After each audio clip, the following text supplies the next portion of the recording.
Churreyo itere, Nadalia Edgar Pire, Naka Viurash Villararja. Naka Wakwesh Naleska Juna Wazok que dijurash. Nanaula kere tu chopchon dijita waktabzoga yishalga ibachina. Dijda ukibzogalen chenaki yakabida uyito, irashiye wereren. Chenaki yakabida uyito. Chenaki yakabida uyito, chitrena benja. Chenaki yakabida uyito, chauren beach. Chenaki yakabida uyito, agua prenzit con kajak chirilaya. Chenaki yakabida uyito, tasrena ritkia rinchke gakvajo. Chenaki yakshubida uyito, pichiga udile uyihliwo. Chenaki yakshubida uyito, umelo yoyo.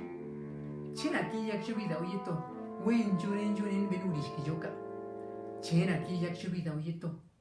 Chenaki yakshushkuiden yito, la zanda unjo chenaka. Hola, mi nombre es Edgar Revilla. Quiero presentarles un poema de mi autoría, escrito originalmente en zapoteco y alalteco de la Sierra Norte del estado de Oaxaca, y su nombre es Chenaki Yakabida Uyeto, si fuera niño otra vez. La traducción sería la siguiente: si fuera niño una vez más. Si fuera niño otra vez, jugaría con el lodo. Si fuera niño otra vez, iría de cacería y atraparía a muchos chapulines.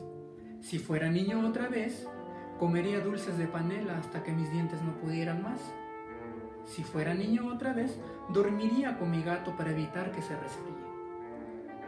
Si fuéramos niños otra vez, quizás no hubiese guerras en el mundo. Si fuéramos niños otra vez, todos nos hablaríamos sin distinción alguna. Si fuésemos niños una vez más, nos llevaríamos muy bien con nuestros vecinos. Si fuésemos niños otra vez. Si fuéramos chilpayates otra vez, ¿seríamos capaces de tantas cosas?